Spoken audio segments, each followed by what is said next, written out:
Hello, hello, hello. I want to welcome you to this tarot reading. I hope that you get something out of it.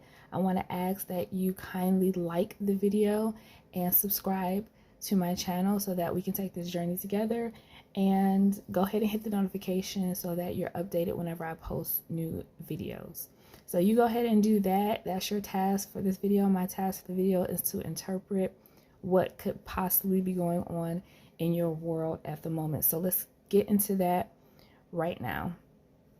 So what I'm seeing in the cards when I first actually started to lay out the cards was resistance.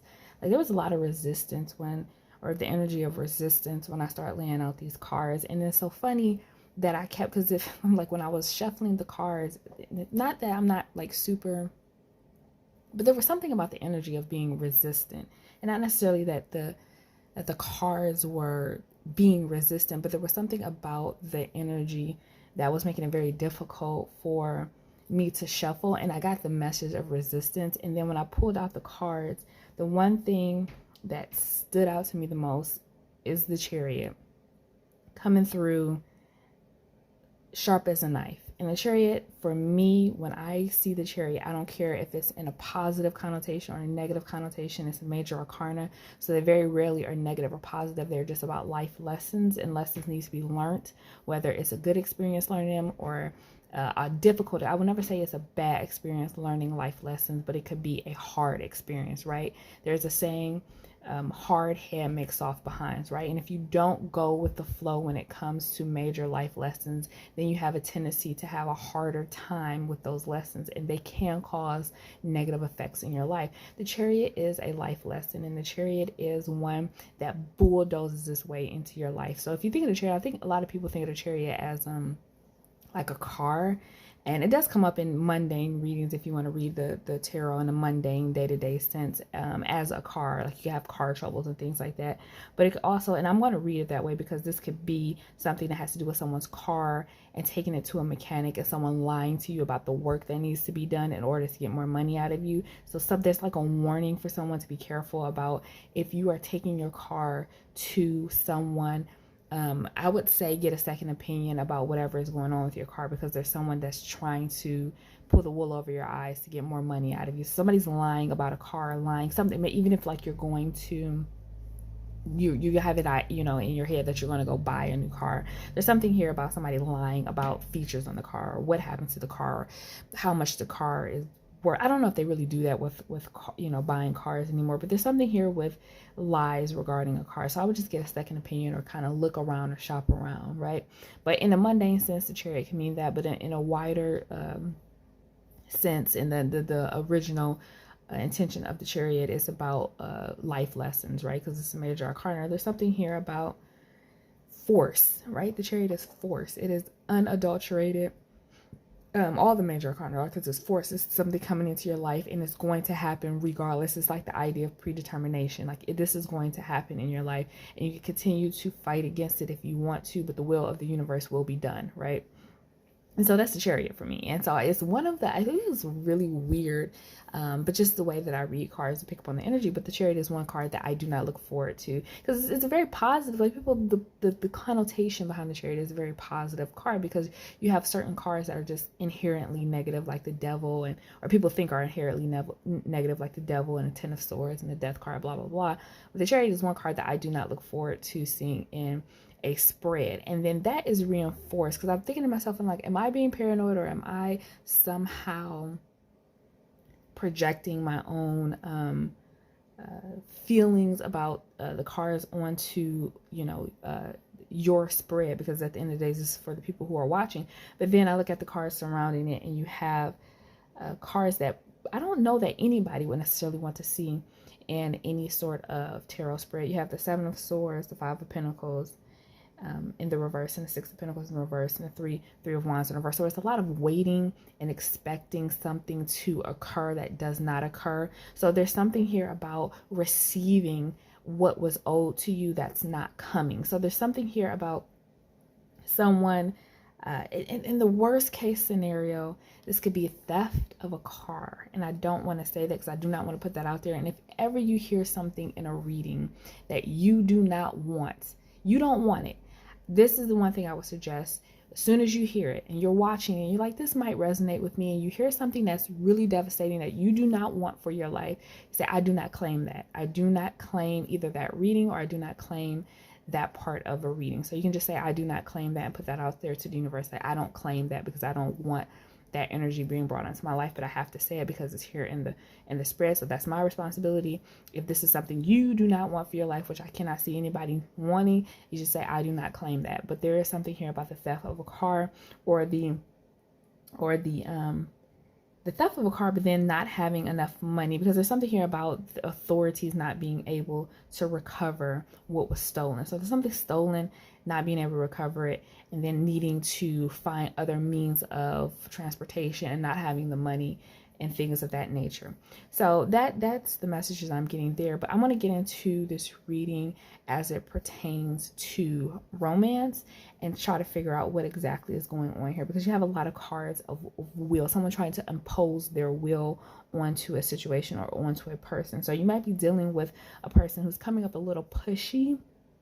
They're coming up a little pushy, but then you have the Seven of Swords, and the Seven of Swords is not actually, I am not actually picking up and I might be completely wrong, so I'm gonna pull some more cards here to kind of figure out the vibe here when it comes to what the spread is telling me regarding love. But the Seven of Swords is not necessarily a card of theft or lies. It literally is a lone wolf card.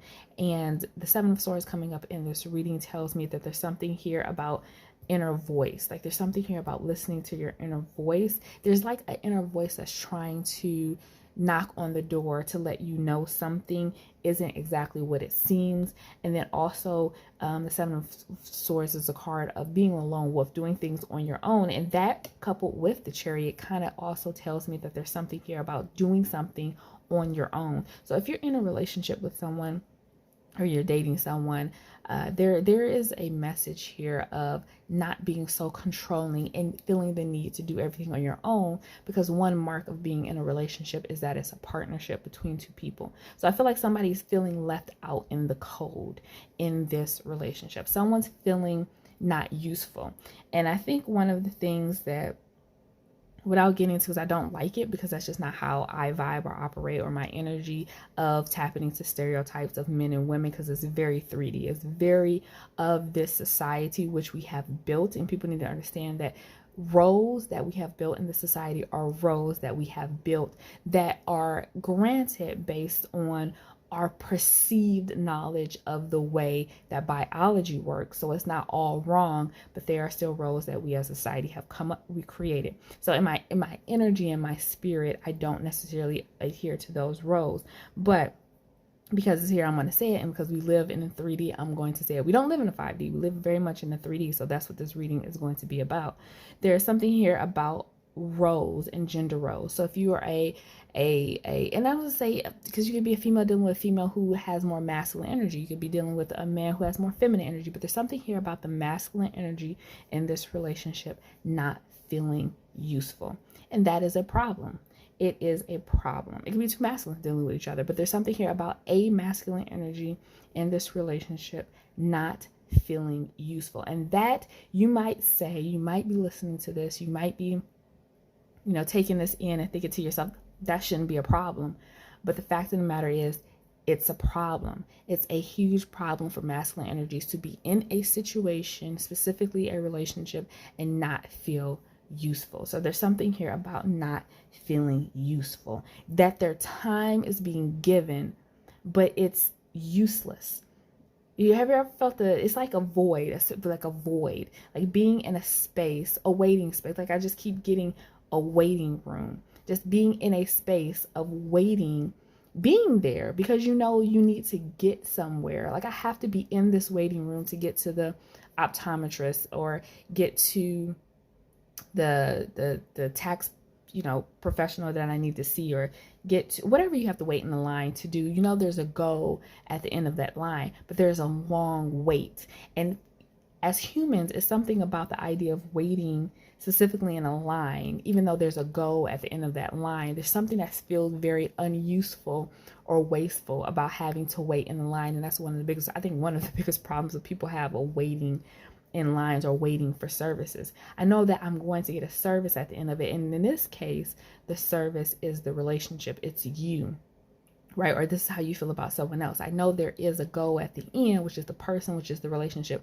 but there's something about the waiting in the line, in the space of literally, if you think about waiting, all you're doing is waiting. That's it. There's nothing else going on. And there's something about feeling very unuseful in that space of waiting, even if you know that at the end of that waiting, there is a goal. And so I feel like there's, I'm not going to pull more cards because I feel like actually talking through this, I think this is it. I think there's something here about being in a relationship with a person and making that person feel useful in the sense. And if you're listening to this and you're like, well, how do I do that? Because your nature is to be, to do it on your own. That's just your nature. That's just the way you were brought up. That's the way you learned. It is a fight or flight response that you have acquired over the years to not have to depend on people. And there's something about the way that the person who I'm reading for brain works, that they feel like that should be a characteristic that people look for in a partner. It should be something that is celebrated, and it should be something that I feel is an asset. So when you came into this relationship, you brought that energy full force. That's what the chair, you brought it full force. My independence. I don't need anybody. Lone wolf. I'm going to take the reins. Every decision that needs to be made, I'm going to jump in there. I'm going to make it first. If we're going out to dinner, I'm going to take the bill and I'm going to pay it first. And there's something here about being misconstrued. Like that energy can be very powerful, and it can be used in a way that is adaptable. And there's something here about not adapting to the environment. And I feel as though whoever I'm reading for, who has that energy, who has that very lone wolf, independent, I'll do it on my own energy, is very attractive to people who had no intention of investing in you in the first place. And I'll say that again. The energy of the lone wolf when it comes to dating is very attractive to people who had no intention of investing in you in the first place. And the reason I say that is because if you think about it, someone who does not want to put the work, the time, the energy into investing in a relationship with you would want someone who does everything, because I don't have to do anything. Why would I want to lift a finger to do anything in a relationship with a person that I have no intention of investing in? So you have to think along those lines. You just have to adapt your thinking around that lone wolf sort of energy. And when you finally meet someone who actually wants to invest in you, they want to work with you, they want to partner with you, if you take the reins and you rip it from them and you go off full speed ahead and you do all of the tasks that need to be done in a relationship, whatever those tasks are, and you leave that person in the dust, you don't make them feel like a partner. And that is a problem when you're in a partnership. So my advice for you, for whoever is watching this reading and it's kind of resonating, like, it's a lot of self-reflection. Let me be all the way honest with you. Some self-reflection that needs to happen in this, because if you're not very self-aware, it's going to miss you. The message is going to miss you, and that's what the chariot is. That's what the life lesson is. It's like this message is screaming at you, like you need to adapt. There's something here about adapting to the environment, and the environment for you right now is this new relationship with the person who actually wants to partner with you, and you're not hearing the lesson. And that's why the chariot is coming up, because if you were hearing the lesson, you would not get a major arcana card. You would be in the motion of learning the lesson. You wouldn't necessarily need the chariot to come in and knock you over the head to tell you, hey, you're being a little too, I don't want to say independent, because I hate when people say you can't be too independent, but you can be too aggressively lone wolfish in a partnership. That's not a word, but I just created it. So the lone wolf, you understand that wolves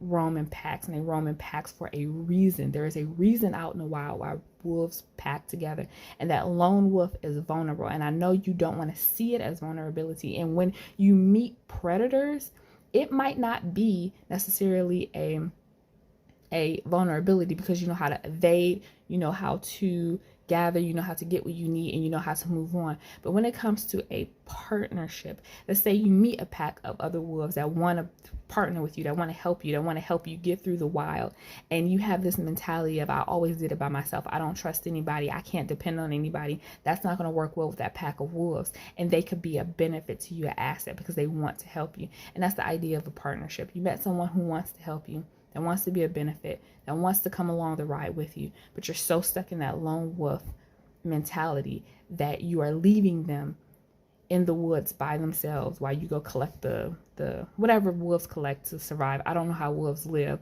but you go do everything on your own. This person is doing nothing, and they're just being left out in the cold, and they don't feel useful. So there's something here about a masculine energy that needs to feel useful, and everyone does. Everyone needs to, not just masculine. I'm picking up specifically a masculine energy, but also just in general, everyone needs to feel useful in a relationship, in a partnership, in life. And there's something here about someone not feeling useful. So it's about adapting.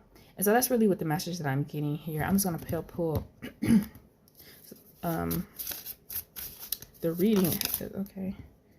Yeah, with the page of emotions. Somebody's very dissatisfied emotionally. So I'm not going to pull any more cards, because I guarantee you the energy that I'm going to pick up is just going to tell me the same thing over and over again. So you got the page of cups in the reverse, and it's feeling emotionally dissatisfied, right?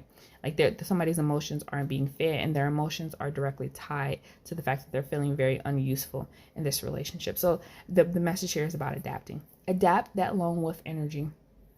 Just start adapting. You don't have to wake up tomorrow and be completely dependent on somebody, but it's about engaging that person in conversation. Like, hey, the roof, is falling in. We live together. The roof is falling in, and your natural reaction is to jump out the bed, be the one to call the people to do, pay for everything, organize everything, get everything together. Just tell this person what they need to do, how they need to show up, if they need to, and that makes somebody feel very almost like childlike. And that's another thing with the page of cups, is a child card, right? Feel childlike, feel like I'm an adult. I think I can figure that I can handle this. But you're not allowing someone to feel like an adult, to feel like they got it, to feel like they can handle it, to feel like they can help you. You're making them feel very much in their, like you're putting them in their place, like the way that a mother would tell a child to clean your room, and how to clean the room, and when to clean the room. And it's something here that's very emasculating about the situation, and it needs to be more balanced. So you wake up in the morning, you go, hey, we really need to get this roof thing together. Like, who do you think we should call? Do you have any suggestions? Do you want to call the person?